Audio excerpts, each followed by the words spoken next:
ओम साईं, ओम साईं, ओम साईं। आज गुरुवार के शुभ अवसर पर साईं बाबा मेरे व्यूअर्स के लिए क्या शुभ संदेश प्रेषित कर रहे हैं। बाबा के संदेशों से कनेक्ट होने के लिए कमेंट्स में ओम साईं लिखें। यदि मेरे व्यूअर्स मेरे चैनल पर नए हैं तो मुझे सब्सक्राइब करें, वो मेरे हौसले को बढ़ाए। बाबा का प्रथम शुभ संदेश मेरे सभी व्यूअर्स के लिए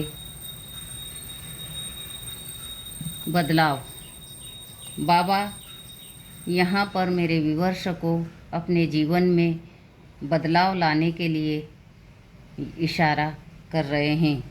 जीवन में शाश्वत कुछ भी नहीं है, परिवर्तन अटल है और परिवर्तन के साथ में आपको टालना आना चाहिए। अपने दुख दर्द की चर्चा कम करना है या कीजिए ही मत। अपने चेतना में उन्हें स्थान न दीजिए। बाबा का सीधा सा संदेश है कि जो भी दुख है, तकलीफ़ है, दर्द है आपके अंदर, जो आपको फियर से सता रहे हैं, आप किसी के सामने बार बार उनका बखान न करें, क्योंकि एक ही शब्द की बार बार आवृत्ति करते हैं तो वह वैसा ही हमारे साथ होने लगता है। और इसीलिए बाबा ने हमें बार बार आवृत्ति करने के लिए यहाँ पर सख्त मना कर रहे हैं। और बाबा यहाँ पर मेरे व्यूअर्स को यह शुभ संदेश दे रहे हैं कि समर्पण के साथ रहिए। अपने मालिक, अपने गुरु के प्रति अनुग्रहपूर्वक समर्पण कीजिए और उन्हें वर्तमान स्थिति से सामना कीजिए। जो भी परिस्थिति है, जो भी स्थिति है, यहाँ हमारे साईं हमें समर्पण भाव से उनसे निपटने के लिए यहाँ पर हमें बता रहे हैं। शिक्षा। साईं हमें यहाँ पर बहुत ही सुंदर शिक्षा दे रहे हैं। बाबा कह रहे हैं कि जीवन एक पाठशाला है और उस पाठशाला से शिक्षा को ग्रहण कीजिए और ऊंची ऊंची उड़ानें भरिए। बहुत ही सुंदर संदेश बाबा का। साईं हमें हमेशा अपनी शरण में लेकर कहते हैं कि आप मेरे ही जैसे हैं। बहुत ही खूब बाबा अपने जैसा हमें यहाँ पर बता रहे हैं। वे जो कंगाल है, भूखे और दुखी है, मैं उनके करीब हूँ। यहाँ पर बाबा गरीबों की मदद करने की ओर इंगित कर रहे हैं। हमारे साईंनाथ मौन रहने के लिए यहाँ पर हमें शिक्षा दे रहे हैं। मौन वह शक्ति है, मौन वह जवाब है जो आपके अंदर कई दिनों से प्रश्न खड़े कर रहे हैं और आप उन्हें ढूंढ रहे हैं। अपने अंदर झांकिए, मौन रहिए और मौन की भाषा सीखकर हजारों शब्दों से वह शब्द कारगर होते हैं। मौन में के जो भाषा है वो हजारों शब्दों से अधिक होते हैं। बहुत ही प्यारा आशीर्वाद बाबा का। मेरे साईं, मेरे सरकार, मेरे बाबा यहाँ पर धुनी से कनेक्ट होने के लिए यहाँ पर हमें इशारा कर रहे हैं।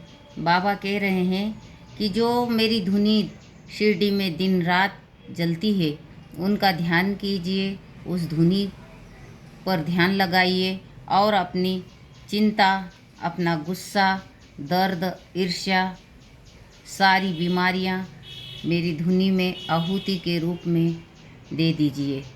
देखो फिर कैसा आपका कल्याण होगा। साईं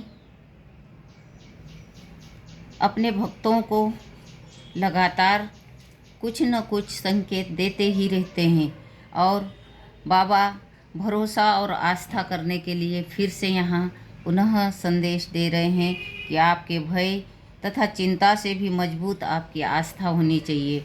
निश्चित रूप से बाबा हमें यहाँ पर चिंता मुक्त कर रहे हैं। और बाबा यहाँ पर भी वो यही कह रहे हैं कि चिंताओं से मुक्त होइए और मेरे चरणों में उन चिंताओं को छोड़ दीजिए। बाबा मुझे अंतिम कार्ड के रूप में और क्या शुभ संकेत, शुभ संदेश दे रहे हैं बाबा के भक्त। बाबा के संदेशों से कनेक्ट हो। शुभ गुरुवार के अवसर पर बाबा का आशीर्वाद ग्रहण करें, बाबा की ऊर्जा से कनेक्ट हो। मेरे चैनल को सब्सक्राइब करें, वो मुझे ऐसा ही सुंदर अवसर प्रदान करे।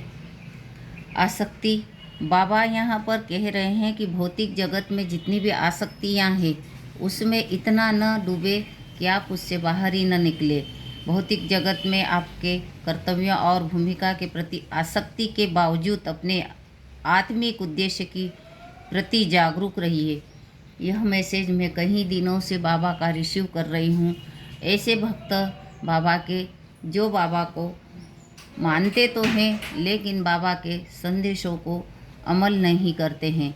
बाबा साईं हमें यहाँ पर स्पष्ट रूप से निर्देश दे रहे हैं, एक तरह का आदेश दे रहे हैं कि आपको जागना पड़ेगा। आपके भौतिक जीवन से आपको आध्यात्मिक जीवन में प्रवेश करना पड़ेगा। जब तक आप आध्यात्मिक जीवन में अपनी अंतरात्मा में नहीं उतरेंगे तब तक आप परमात्मा को नहीं जान पाएंगे, क्योंकि भौतिक जगत तो वह देता है जो आपको शारीरिक सुख और सुविधाएं प्रदान करता है, और आध्यात्मिक जीवन वह देता है जो आपको स्वयं से मिलने का अवसर प्रदान करता है। तो बाबा के सुंदर आशीर्वचनों को अपने जीवन में उतारें, अपने जीवन में ग्रहण करें, वह बाबा से कनेक्ट रहें। बाबा हमेशा अपने भक्तों का दुखों को, दर्द को सब अपनी धुनी में भस्म कर देते हैं। विश्वास रखिए और बाबा के साथ हमेशा ऊर्जावान बने रहें। ओम साईं, ओम साईं, ओम साईं।